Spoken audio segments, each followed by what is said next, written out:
नमस्कार, river 24 news में आपका स्वागत है। ताज़ा तरीन खबरों के साथ मैं शैलेंद्र। सबसे पहले प्रमुख खबरें। गुरु पुष्य नक्षत्र सर्वार्थ सिद्धि योग के चलते जमकर की गई खरीदारी। लॉटरी सिस्टम से किया गया पटाखों की दुकानों का आवंटन।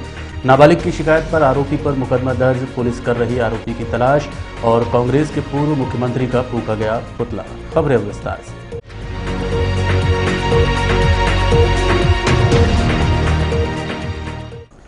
गुरु पुष्य नक्षत्र अमृत योग के चलते जिलावासियों ने की जमकर खरीदारी, बाजार रहा गुलजार। गुरुवार को पुष्य नक्षत्र सर्वार्थ सिद्धि योग के चलते शहर के बाजार में भारी भीड़ देखी गई। खासकर सोने चांदी के आभूषणों में दुकानदारों की चांदी रही। लोगों को सोने चांदी के आभूषण, जमीन, मकान, वाहन आदि खरीदते देखा गया। ऐसी मान्यता है कि इस दुर्लभ योग में वस्तु खरीदने व मां लक्ष्मी की पूजा अर्चना विधि विधान से करने पर मां लक्ष्मी की कृपा सदैव बनी रहती है।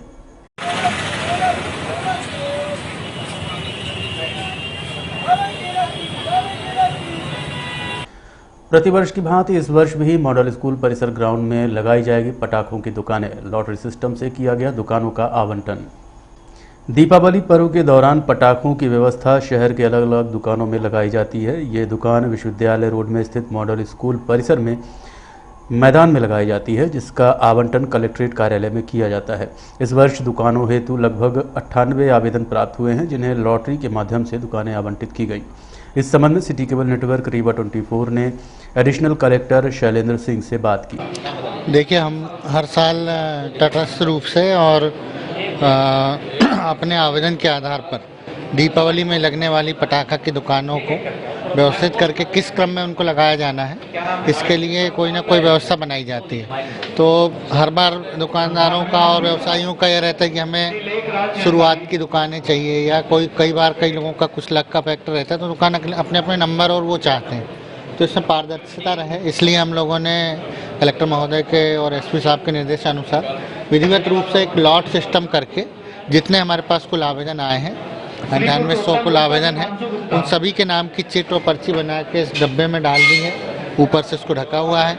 दुकानदार खुद अपना आके अपने हाथ से अपना नंबर निकाल रहे हैं, और उनको जो दुकान का नंबर निकल रहा है उसके अनुसार वहाँ पर जो हमारा परिसर है, वहाँ पर एक से लेकर पूरा जितना हमारा वो है आवंटित क्षेत्र, उसका वो बनाकर और उनको दुकानें अलॉट की जाएंगी। और ये जो नंबर उनको निकल रहा है, ये जब फील्ड पे नक्शा ड्रा होगा तो उसके अनुसार उनकी दुकान वहाँ सेटअप की जाएगी।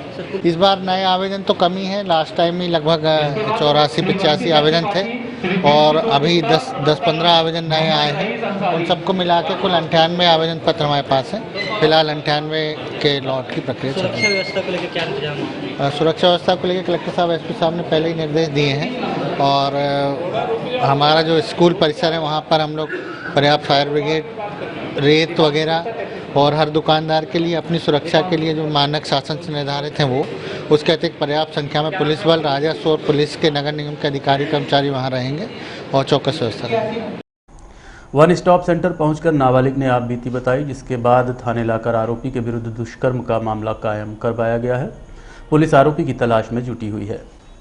वन स्टॉप सेंटर पहुंचकर नाबालिग दुष्कर्म पीड़िता ने आप बीती सुनाई। नाबालिग के अनुसार सिटी कोतवाली थाना क्षेत्र अंतर्गत निपनिया मोहल्ले के निवासी साहिल अंसारी नामक युवक नाबालिग को बहला फुसलाकर जबलपुर ले गया था, जहां उसके साथ दुष्कर्म किया और रीवा वापस चलने की बात कहते हुए कोर्ट मैरिज की बात कही। रीवा पहुंचकर बस स्टैंड में छोड़कर फरार हो गया, जिसके बाद पीड़िता वन स्टॉप सेंटर पहुंची, जहां से वन स्टॉप सेंटर के कर्मचारी नाबालिग को लेकर थाने पहुंचे। नाबालिग को मेडिकल हेतु सिटी कोतवाली पुलिस संजय गांधी अस्पताल ले गई, और नाबालिग के बयान के आधार पर मामला पंजीबद्ध कर आरोपी की तलाश जारी है। इस संबंध में संबंधित महिला एसआई से बात की गई। ये लड़की के दुष्कर्म का मामला सामने है, क्या पूरा मामला? ये एक कल वन स्टॉप सेंटर वाले एक बच्ची को लेके आए थे, नाबालिग बच्ची को।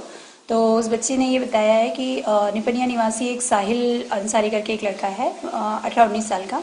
वो बच्चा उससे वो लड़का उससे बहला फुसला करके अपने साथ भगा करके ले गया था, शादी का झांसा दे करके। ये लोग जबलपुर गए, वहाँ 3-4 दिन रहे हैं। वहाँ से शायद कोर्ट मैरिज का बोल के इसे वापस लेके आया है, और फिर बस स्टैंड पे छोड़ के कहीं भाग गया। तब ये लड़की गई है और महिला थाने पहुंची है, वहाँ से वन स्टॉप सेंटर, और फिर वहाँ से हमारे पास आई है। अभी तक क्या कार्रवाई की गई? कार्रवाई में अभी लड़की का मेडिकल हो गया है, आज उसके 164 के कथन होंगे, और लड़के की तलाश जारी है। लड़के कांग्रेस के पूर्व मुख्यमंत्री का भारतीय जनता पार्टी महिला मोर्चा व सामाजिक संगठनों ने पुतला फूंका। भारतीय जनता पार्टी महिला मोर्चा व मोदी सपोर्टर टीम, नमो महिला मोर्चा सहित विभिन्न सामाजिक संगठनों की महिला पदाधिकारी व कार्यकर्ताओं द्वारा आरोप लगाया गया कि उपचुनाव भाजपा प्रत्याशी प्रतिमा बागरी को लेकर आपत्तिजनक टिप्पणी कांग्रेस पार्टी द्वारा की गई है, जिसके विरोध में पूर्व मुख्यमंत्री का पुतला दहन किया गया है। इस संबंध में रीवा 24 ने भाजपा पदाधिकारी प्रज्ञा त्रिपाठी से बात की। पूर्व मुख्यमंत्री का आप लोगों ने आज पुतला जलाया है, क्या मामला है? वर्तमान समय में उपचुनाव चल रहे हैं और जिस प्रकार से कांग्रेस पार्टी बौखलाहट में है वह नारी अपमान पे उतर आई है। एक तरफ प्रियंका गांधी घोषणा करती है कि हम 50% महिलाओं को टिकट देंगे और वहीं उपचुनाव में हमारी प्रत्याशी जो भाजपा की समर्थित प्रत्याशी हैं प्रतिमा बागरी जी, उनके खिलाफ जिस तरह से अनर्गल आरोप लगाए जा रहे हैं उसके विरोध में आज सभी सामाजिक संगठनों ने इस पुतला दहन में भाग लिया है। विभिन्न सामाजिक संगठन आज यहाँ एकत्रित होकर नारी के सम्मान में आगे आए हैं। महिला जब घर के बाहर काम करने निकलती है तो बहुत ही सच्चे मन से काम करने निकलती है और किसी भी पुरुष को और कांग्रेस पार्टी को ये अधिकार नहीं है कि वह किसी के नारी पर इस तरह के लांछन लगाए। ये क्या एलिगेशन लगाया गया, क्या आरोप लगाया? बहुत ही आपत्तिजनक एलिगेशन लगाए गए हैं जो कि सामाजिक रूप से बोलने में भी गलत है, जो बोले नहीं जा सकते। मैं जिस तरह के शब्दों का प्रयोग कांग्रेस पार्टी ने किया है उस तरह के शब्दों का प्रयोग किसी भी नारी के लिए करना शोभनीय है। उन शब्दों को दोबारा दोहराकर मैं किसी भी नारी का अपमान नहीं करता। कहाँ तक चलेगा आपका ये आंदोलन? हमारा आंदोलन जब तक चलेगा तब तक जिन लोगों ने इस तरह के अपमानजनक शब्द हमारी बहन प्रतिमा बागरी के लिए बोले हैं वो माफी नहीं मांगते, तब तक ये आंदोलन चलता रहेगा। सार्वजनिक तौर पर ऐसे आरोप लगाए गए? सार्वजनिक तौर से ऐसे आरोप लगाए गए हैं। एक न्यूज में प्रिंट मीडिया के माध्यम से भी यह बात सामने आई है कि उन लोगों ने ऐसा कहा है। तो जब तक क्या नाम है आपका और क्या पद है? मैं प्रज्ञा त्रिपाठी हूँ, सामाजिक संगठन की ओर से आज यहाँ हूँ। मैं मणिमणिका NGO की तरफ से और यहाँ नमो जो टीम है नमो टीम की तरफ से, लायंस क्लब की बहनें, नमो मोदी सपोर्टर टीम और नमो टीम, हमारे खरे वैश्य समाज, कई तरह के NGOs के माध्यम से आज हम सब बहनें यहाँ इकट्ठे हुए हैं।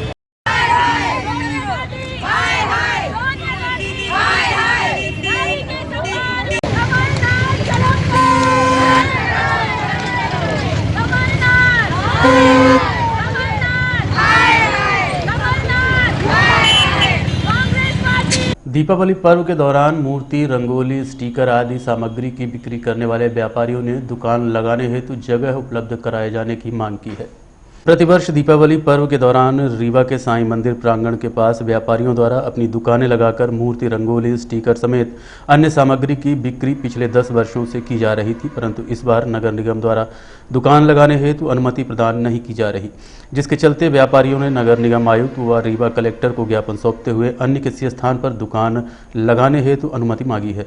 इस संबंध में व्यापारियों से बात की गई। साल से हम लोग 3 बार मिल चुके हैं, तो कई दिन हम लोग चक्कर लगा रहे हैं और हम लोग क्या है लक्ष्मी गणेश हम लोग बेचते हैं। व्यापारी बाहर से मूर्ति लाके लॉकडाउन में 2-3 साल से हम लोग बहुत परेशान थे। 3 साल से हम लोग यही जो पूंजी रखी हुई है और इस साल सोचते हैं व्यापार हो जाएगा तो ठीक रहेगा। तो यहाँ पे हम लोग कमिश्नर साहब को हमने आवेदन दिया, उन्होंने अपना हमारा निवेदन कैंसिल कर दिया। बोलते हैं हम लोग मूर्ति लगाने हम लोग समय मंदिर पहले लगाते थे और कुछ घोड़ों चढ़ा में भी लगाते थे, जहाँ मिलती थी लगा लेते थे। इस बार उन्होंने कैंसिल कर दिया, बोला नहीं लगाना है, लगाओगे तो मतलब जो भी होगा जाना आपको देना पड़ेगा, ऐसा बोल रहे हैं। कितने साल से आप मूर्ति लगा रहे हैं? हम लोग यहाँ 10-12 साल से हम लोग मूर्ति लगाते हैं। क्या नाम है आपका? राजकिशोर तामकर। मोनू प्रधान। हम लोग आए हैं मूर्ति लक्ष्मी गणेश जी की उद्देश्य से आए हैं और हम 10 साल से मूर्ति लगा रहे हैं और साईं मंदिर के पास हम लोग 10 साल से मूर्ति लगा रहे हैं। 2 साल लॉकडाउन में हम लोग बहुत मारे गए। 2 साल से हम लोग का सभी तरह का व्यापार एकदम बंद कर दिया गया। आज किसी भी तरह से लोगों से कर्जे लेके, बैंक से कर्जा लेके हम लोग व्यापार करने की कोशिश कर रहे हैं और प्रशासन और कमिश्नर साहब और अधिक विधायक उनसे अनुरोध है कि हम गरीबों के ऊपर ध्यान दें और हम गरीबों का 4 दिन का व्यापार है तो हम गरीबों के मुंह पेट में लात मत मारे, है ना। उनसे अनुरोध है जो भी फैसला ले अच्छा ले, हम गरीबों के बारे में बहुत अच्छी चीज़ें सोचें, क्योंकि हम गरीब 4 महीने बैठते हैं, एक दिन के लिए 4 दिन के लिए व्यापार कर रहे हैं, और कोई है ना गलत व्यापार नहीं है। लक्ष्मी गणेश जी का है, दुनिया में पूजा होती है। अगर हम दुकानदार दुकान ना लगाएं तो पूजा है ना, भगवान को कौन लेके जाएगा अपने घर में। तो हमारी यही गुजारिश है कि कमिश्नर साहब, हमने हमारा कहने का मतलब ये है कि कमिश्नर साहब इतने समझदार हैं, जो भी सलाह ले अच्छी ले, मतलब हम गरीबों का पूरी तरह से पेट ना मारें, कहीं ना कहीं पे हमको जगह दे, और साईं मंदिर के पास जगह नहीं देते हैं तो कहीं भी दे। मतलब ये है कि रास्ता हम लोग के लिए निकाला जाए, डायरेक्ट हाथ मत उठा ले कि हम आपको दुकान नहीं लगाने देंगे। और हम चाहते हैं कि कुछ ऐसी जगहों में दे जहाँ पे पब्लिक जा सके और हम अपने व्यापारी अपनी मूर्ति लक्ष्मी माताओं को बेच सके, है ना। हम बहुत कष्ट से गुजर रहे, 2 साल से मार खाए हुए हैं, तो अगर ऐसा हो जाए तो बहुत आदर होगा, है ना।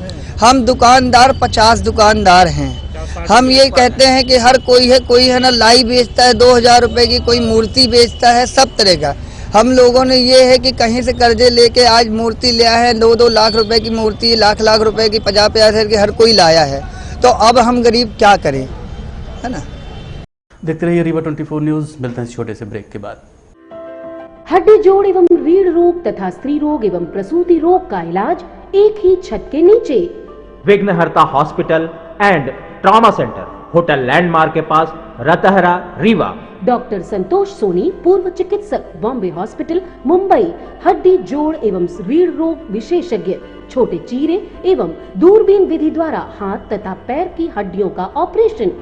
गठियाबात, जटिल एवं बिगड़े हुए फ्रैक्चर का बेहतर इलाज करते हैं डॉक्टर संतोष सोनी। विघ्नहर्ता हॉस्पिटल ट्रामा सेंटर में ही स्त्री एवं प्रसूत रोग विशेषज्ञ डॉक्टर शैलजा सोनी भी उपलब्ध हैं, जिनकी देखरेख में नॉर्मल डिलीवरी, सिजेरियन ऑपरेशन एवं बच्चेदानी से संबंधित ऑपरेशन की बेहतर सुविधा।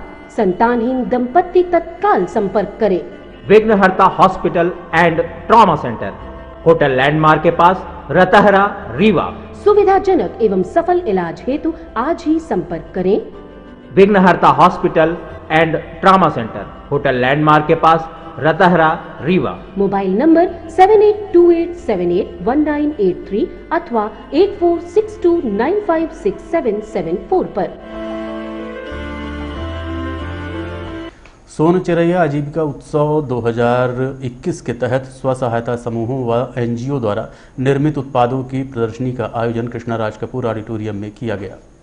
नगर निगम रीवा द्वारा दीनदयाल राष्ट्रीय शहरी आजीविका मिशन द्वारा सोन चिरैया आजीविका उत्सव 2021 का आयोजन किया गया है, जिसके तहत शहर में कृष्णा राज कपूर ऑडिटोरियम के प्रांगण में स्व सहायता समूह व एनजीओ द्वारा निर्मित उत्पादों की 5 दिवसीय प्रदर्शनी का आयोजन किया गया था। इस प्रदर्शनी में उत्पादों को देखने के साथ साथ खरीदी भी की जा सकती है। इसका प्रमुख उद्देश्य ये है कि लघु उद्योगों स्व सहायता समूहों द्वारा बने उत्पादों की प्रदर्शनी लगाकर व्यवसाय को बढ़ावा दिया जा सके। प्रदर्शनी में कई स्व सहायता समूहों व एनजीओ द्वारा कई स्टॉल विभिन्न प्रकार की वस्तुओं के लगाए गए थे। ये प्रदर्शनी 22 अक्टूबर से लगाई गई है, जो कि 30 अक्टूबर तक लगी रहेगी। आमजन से जिला प्रशासन द्वारा आग्रह किया गया है कि प्रदर्शनी में पहुंचकर हस्त निर्मित वस्तुओं की खरीदारी कर बढ़ावा देने में सहभागी बने। इस संबंध में संबंधितों से रीवा 24 संवाददाता अमित पांडे ने बात की। सोसाइटी की तरफ से हमारा स्टॉल लगा हुआ है, जिसमें हम मिट्टी की जितनी भी चीज़ें होती हैं हम बना सकते हैं, वहाँ पे लगाए हुए हैं। और सारी कारीगरी हमारे घर पे खुद होती है, हम लोग बनाते हैं। और यहाँ पे अभी सेलिंग मतलब ज़्यादा सोच रहे हैं सेलिंग हो, क्योंकि दिवाली के टाइम में इसलिए जो चीज़ बन पाई है उतने सब चीज़ें बना के लिए। क्या क्या बनाई हैं और यहाँ पर क्या क्या लगाई हैं आप? जैसे दिए लगे हैं, गुल्लक है, अपने ये गुल्लक है, लाफिंग बुद्धा है, और कलश वाले दिए भी हैं, गुल्लक है, खिलौने हैं बच्चों के लिए स्पेशली, क्योंकि बच्चे छोटे बहुत खेलते हैं। उसके हिसाब से मिट्टी के खिलौने पुराने जो प्रचलन में चलता है, अभी जो नहीं चल रहा है, फिर भी उसको हम लोग लेके आए यहाँ पे। और गमले हैं। चाहेंगे आप? जी, ये सोन चिरैया उत्सव लगाया गया है जो कि नगर निगम द्वारा कृष्णा राज कपूर ऑडिटोरियम में 22 तारीख से 31 तारीख तक के लिए लगाया गया है। और जैसा कि आपने अभी देखा होगा, यहाँ पे मोस्टली सारी चीज़ें हस्त निर्मित और स्व सहायता समूहों द्वारा छोटे ग्रुप्स में जो लोग काम करते हैं, जो NGOs ऐसा काम करते हैं, जो कि लघु उद्योग हैं या अपने जो इंडिया की चीज़ें हैं, जो हैंडमेड आइटम्स हैं, उनको बढ़ावा देने के लिए लगाया गया है। और जैसे कि आप देख सकते हैं, यहाँ पर सुपारी के बने हुए सामान हैं, घर से जो लोग बनाते हैं, अचार, बड़ी पापड़ वाली चीज़ें हैं, वो भी यहाँ पे अवेलेबल हैं। हैंड बैग्स, मतलब यहाँ पर घरेलू महिलाएं, जो कामकाजी महिलाएं होती हैं, बिल्कुल, उनके द्वारा निर्मित किया गया सामग्रियों को बिक्री के लिए रखा गया, जिससे उनको प्रॉफिट होगा। महिलाएं ऐसी हैं या लोग ऐसे हैं कि हर कोई बड़ी बड़ी शॉप्स अफोर्ड नहीं कर सकते, बड़े बड़े शोरूम्स अफोर्ड नहीं कर सकते, तो ये सरकार का एक प्रयास है उन्हें एक प्लेटफॉर्म देने का, जहाँ पर कि आप आएँ और उनकी। आपने ये सामग्री जो खरीदी है वो कहाँ से खरीदी हुई है? हमने ये बेल्सन हेल्पिंग सोशल जो वेलफेयर सोसाइटी है ना, उस ये बनाते हैं, उनके थ्रू ये मतलब उनकी हेल्प जो करते हैं, उनको बढ़ावा दे रहे हैं कि मतलब ये चीज़ें बनाए ताकि लोगों तक पहुँचे, उनको जानकारी हो कि मतलब अपने इंडिया में भी इतनी सारी चीज़ें बनती हैं जो हाथ से बनाई जाती है, तो लेना चाहिए, हम लोग को आना चाहिए, यहाँ पे लेना चाहिए। सब काफ़ी सारे स्टॉल भी लगे यहाँ पे, कई चीज़ें मिल रही हैं यहाँ पे, हमें मिलना तो सबको देखना चाहिए। मतलब आप ये कहना चाह रहे हैं कि छोटे छोटे जो लघु उद्योग हैं उनको बढ़ावा मिलेगा? बहुत बढ़ावा मिलेगा। हाँ, ऐसा क्या नाम है आपका? नगर निगम द्वारा स्व सहायता समूह के द्वारा ये राज कपूर ऑडिटोरियम में 5 दिवसीय लगाया गया है। ये NGO को प्रमोट करने के लिए, जो भी NGO हैं जो घर से सारी चीज़ें बनाते हैं या बच्चों से बनवाते हैं, तो उनको प्रमोट करने के लिए लगाया गया है। ये हम Lakshmi education and training society से लगाए हैं। जो दिव्यांगजनों और जो कमज़ोर वर्ग की महिलाएं हैं, उनसे हम जो दिवाली के हस्त निर्मित दिवाली के दिए होते हैं या कोई भी चीज़ें हैं, वो हम उनसे बनाते हैं, जिससे जो उनका दिवाली का, जैसे वो कहीं भी काम कर रही हैं और अगर उनको घर पे थोड़ा टाइम मिल रहा है, तो वो इन सब चीज़ों को बना के थोड़ा एक्स्ट्रा इनकम गेन कर सकें। जो मंदबुद्धि के बच्चे होते हैं उनके लिए नहीं, उनके लिए उनकी ट्रेनिंग नहीं होती है, मंदबुद्धि वाले नहीं, जो बस मतलब। देखते रहिए रीवा 24 न्यूज़। मिलते हैं इस छोटे से ब्रेक के बाद। क्या आप भी खाने खिलाने के शौकीन हैं? तो हो जाइए तैयार, क्योंकि अब बाबा होटल आपके लिए लेकर आया है स्वादिष्ट और शुद्ध शाकाहारी भोजन। जी हाँ, 60 वर्षों से रीवा में संचालित बाबा होटल अब आपके सामने है, एकदम नए अंदाज और कलेवर में शुद्ध शाकाहारी व्यंजनों के साथ, वो भी उचित दामों पर। जी हाँ, ये वही बाबा होटल है जिसे स्वर्गीय दामोदर सिंह जी ने 6 दशक पहले आपकी सेवा के लिए स्थापित किया और फिर उनके पुत्र कृष्णपाल सिंह जी ने इस विरासत को आगे बढ़ाते हुए नए सोपान गढ़े। आज इसे विकास सिंह ने जमाने से कदम मिलाते हुए अत्याधुनिक सर्व सुविधाओं युक्त बनाया है। हमारा वादा है, आप एक बार आएंगे तो आपका मन बार बार आने को होगा। तो जरूर पधारें अमहिया के अत्याधुनिक व स्वादिष्ट व्यंजनों का खजाना लिए बाबा होटल में।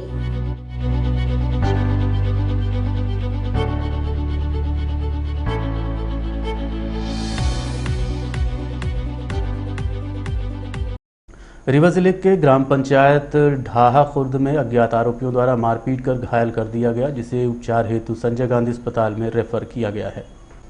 रीवा जिले के त्योथर तहसील के ग्राम पंचायत ढाहा खुर्द निवासी हरिदास तिवारी ने जानकारी देते हुए बताया कि उसका भाई सुबह घर में खाट पर बेहोशी की हालत में देखा, जिसके बाद शिवाकांत को त्योथर अस्पताल उपचार हेतु ले जाया गया। साथ ही संबंधित थाने में घटना की सूचना दी गई।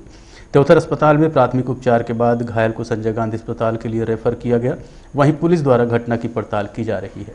कहाँ के रहने वाले? हम डाढ़ा खुर्द के रहने वाले। क्या नाम है उनका घायल का? घायल का शिवाकांत तिवारी। क्या घटना हुई? सर, हमको घटना के बारे में और आगे अधिक नहीं मालूम है। तो ये मालूम है कि सुबह जब हम गए तो वो खटिया में पड़ा हुआ था, उसके सर में चोट बहुत लगी थी। ये रात की घटना? रात की शायद घटना होगी सर। किसी को मालूम है क्या हुआ? हमको सर नहीं मालूम है कौन मारा कौन नहीं। वो बेहोशी हालत में? वो भी है। उसको लेके रीवा नहीं सर, हम लोग थाना सूचना दिए और तत्काल त्योंथर ले आए अस्पताल। त्योंथर में अस्पताल वहाँ से रेफर किए तो यहाँ संजय गांधी में लेके आए। क्या किसी को झगड़ा वगड़ा था? हमको सर नहीं मालूम क्या था, हमको नहीं मालूम है। और इनको लोग मालूम है। कौन लिखा दिए? हाँ, FIR लिखा दिए। पुलिस क्या छानबीन कर रही, पुलिस कार्रवाई कर रही है। Security and intelligent service India एवं जिला प्रशासन के सहयोग से जनपद पंचायत सभागार में भर्ती अभियान चलाकर नौकरी हेतु चयनित किया गया। SIS यानी इंटेलिजेंट सर्विस इंडिया व जिला पंचायत के संयुक्त तत्वाधान में भारत सरकार के पसारा एक्ट 2005 अधिनियम के तहत जनपद पंचायत कार्यालय रीवा में विशेष भर्ती अभियान के तहत बेरोजगार युवकों के आवेदन लेते हुए 24 युवाओं का चयन टेली कॉलर व सुरक्षा कर्मी के पद पर किया गया है। ये जानकारी कंपनी के HR कमल राजपूत ने रीवा 24। मेरा नाम कमल राजपूत है। मैं SIS में HR के पद पर कार्यरत हूँ। आज जो भर्ती शिविर जिला प्रशासन और NRLM के संयोजन से किया जा रहा है, इसका उद्देश्य यही है कि जो गरीब बच्चे हैं जो कोरोना काल में छोड़ के नौकरी आ गए थे, उसी उद्देश्य को लेकर प्रशासन ने ये अरेंजमेंट किया कि पूरे 5 ब्लॉकों में ये रोजगार शिविर आयोजित किया जाए। आज अंतिम दिवस था, तो अभी तक है ना हमारे पास 90 लोग आए हैं। 90 में हम 24 लोगों को चयन किए हैं। बाकी प्रक्रिया चल रही है ना। इसमें 1 माह का प्रशिक्षण हम सिंगरौली में रखेंगे। सिंगरौली में उनको आवासीय प्रशिक्षण है, रहना खाना और ट्रेनिंग उनको मुफ्त मिलेगी। ट्रेनिंग के दौरान आपको सर्दी गर्मी बरसात की जो किट मिलेगी और 1 माह का प्रशिक्षण के बाद उनको आपका इंदौर, दिल्ली, जबलपुर, भोपाल और सिंगरौली ये जगह पोस्टिंग रहेगी। लोकल सिंगरौली के अलावा रीवा के लिए किसी प्रकार का कोई जॉब नहीं है, लेकिन हाँ रीवा के आसपास सराउंडिंग एरिया के लिए हमारे पास जॉब है, तो वो दे रहे हैं। और 2 पद हैं जिसमें हम चयन कर रहे हैं अभी, एक तो सुरक्षा कर्मी, एक दूसरा कस्टोडियन। और अब चलने से पहले प्रमुख खबरें एक बार फिर। गुरु पुष्य नक्षत्र सर्वार्थ सिद्धि योग के चलते जमकर की गई खरीदारी। लॉटरी सिस्टम से किया गया पटाखों की दुकानों का आवंटन। नाबालिग की शिकायत पर आरोपी पर मुकदमा दर्ज। पुलिस कर रही आरोपी की तलाश। और कांग्रेस के पूर्व मुख्यमंत्री का फूंका गया पुतला। आज के अंत में इतना ही। देखते रहिए रीवा 24। नमस्कार।